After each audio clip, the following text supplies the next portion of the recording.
बिस्मिल्लाहिर्रहमानिर्रहीम। जिन साथियों ने अभी हाल फ़िलहाल में एक एक्टर के मुताल्लिक़ सवाल किया था, किसी काम में मशगूल होने की वजह से बर वक्त जवाब नहीं दे पाया। आज मैंने सोचा कि रिकॉर्ड करा दूं।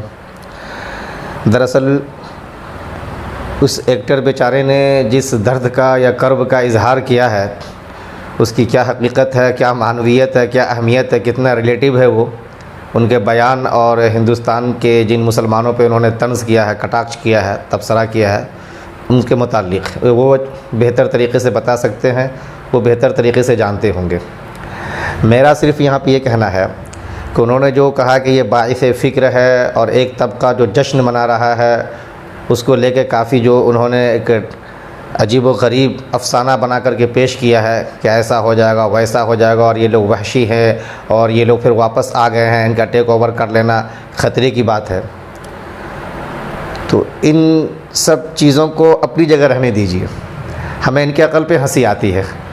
इनको सबसे पहले ये देखना था कि जिन लोगों ने टेक ओवर किया है या जो लोग वहाँ पे वापस आए हैं, वो क्यों आए, उनके आने के पीछे दरअसल किन लोगों का हाथ था, किन्होंने उनको सेफ़ ज़ोन दिया कि भाई आप आ जाइए, और फिर वो लोग आए। जाहिर सी बात है, वहाँ पे जिन जिन मुल्कों की फ़ौज थी, वो फ़ौज जब गई, उन मुल्क वालों ने उनको हटा लिया, तो फिर जिनको आना था आए वो।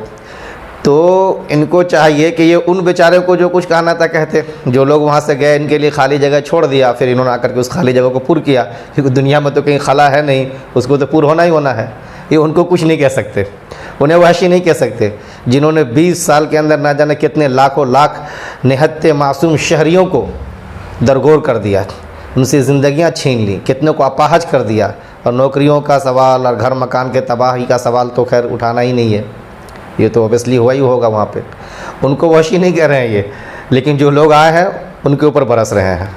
ये अजीब लॉजिक है इनका। तो दूसरी बात जो इन्होंने इस्लाम के मुताल्लिक़ कहा है, और पता नहीं कि कितनी वैरायटी का इस्लाम इनके यहाँ पे है, ये तो ये बेहतर जानते होंगे। लेकिन हम तो इतना जानते हैं कि भाई इस्लाम का जो कुछ भी है, हाँ आप इस्लाम के मानने वाले से उनके मालिक और खालिक के बारे में पूछ लें, उनकी किताब के बारे में पूछ लें, उनके रसूल के बारे में पूछ लें, दुनिया और आखिरत के हवाले से उनके क्या अफ़कार, इस हवाले से पूछ लें, वो जहाँ भी नज़र आएंगे वो सब एक ही बात कहते हुए दिखाई देंगे। वैरायटी या उसका तनव्वुर तो जब होता है कि जब अलग अलग तरीके से लोग उसको इंटरप्रेट करते, उसको प्रेजेंट करते कि भाई ये हिंदुस्तानी इस्लाम है, या अरबी इस्लाम है, ये तुर्की इस्लाम है, ये ईरानी इस्लाम है। ये वैरायटी इन बेचारों के यहाँ पर होता होगा जो फ़िल्म बनाते हैं कि कमर्शियल है या आर्ट्स है, फ़लाँ है, चिला है। वो गालिबन फ़िल्म का नशा या भूत इतना सवार रहा कि इस्लाम को भी इसी वैरायटी में पेश कर दिया इन्होंने। ये भी इंतहाई गलत बात है। ये इस्लाम में ऐसी कोई वैरायटी नहीं है। उसके बाद हाँ, अगर कुछ लोग अपने एतबार से कुछ बना कर पेश करते हो तो वो उनका अपना कसूर हो सकता है। इस्लाम का कसूर नहीं, इस्लाम एक ही, उसका कुरान एक, उसका काबा एक, किबला एक, उनकी नमाज़ें एक, उनके हकामात एक, ये सारी चीज़ें एक मिलेंगी। उनके रसूल एक, दुनिया आखिरत के जो हकामात है वो सब के सब एक इनके यहाँ मिलेंगे। इसलिए इसमें कोई वैरायटी भी नहीं है।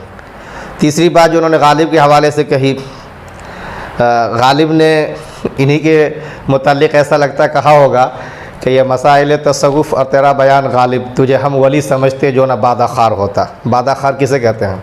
Let me explain. बादाखार जाहिर सी बात है उनको कहा जाता है जो नशेड़ी होते हैं, गजेड़ी होते हैं। मुझे इस एक्टर को देख करके इन्हीं की बिरादरी के दूसरे एक्टर याद आ गए, हंसी आती है।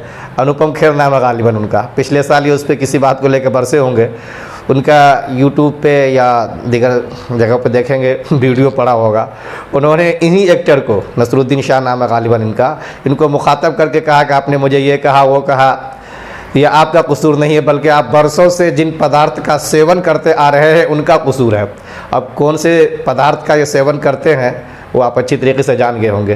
तो गालिब बेचारे ने जो बादाखारी की बात कही थी वो भी उन पर सटीक बैठता है। तो ज़रा गालिब की ही ज़बान से, गालिब की ही बातों से अपने आप को ज़रा सा जस्टिफाई करके देख लें, और गालिब ने जो आईना दिखाया उसमें जरा से अपनी सूरत देखें तो बेहतर होगा ये। तो बहरहाल अगर मेरी बात को आप लोग समझ गए होंगे तो अच्छी तरीके से फिर से ज़हन में बिठा लें कि कौन आया नहीं आया, उसके पीछे क्या है, आप उसको देखने की कोशिश कीजिए। हकीकत परस्त बनिए, हकीकत भी बनिए आप। ज़ाहरी तौर पे देख करके महज कोई शोर मचाया जा रहा है उसको लेकर के आप हंगामा ना करें।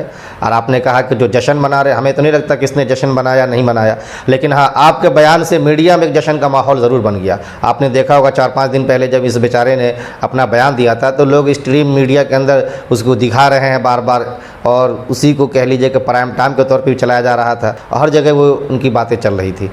तो उन लोगों को तो नहीं दिखा पाए जिन लोगों ने जश्न मनाया कि नहीं मनाया, लेकिन इस बेचारे ने बोल करके जितना कुछ उनको नुमाया किया और पूरी दुनिया के लोगों ने देखा, और इन्होंने जो जश्न का माहौल फराहम किया उस कटहरे में तो खुद खड़े हो जाते हैं, ये दूसरों को क्या कहेंगे।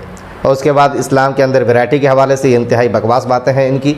ये अगर कोई इस्लामिक स्कॉलर होते तो इनकी बात सुनी भी जाती। ये ऐसे ही है जैसे कि मैं मेडिकल का कुछ नहीं जानूँ, उसके बावजूद मैं उस पर लेक्चर दूँ जा करके, फिल्म दुनिया से मुतल्लिक़ मुझे कुछ मालूमात ना, उसके बाद मैं जाके कहूँ कि हाँ भाई मैं भी डायरेक्टिंग कर सकता हूँ, लाइट कैमरा एक्शन करके फिर कट कर दो और हो गई, तब तो कमाल हो गया। 2-4 अल्फाज सीख करके तो आप भी कुछ कर सकते हैं।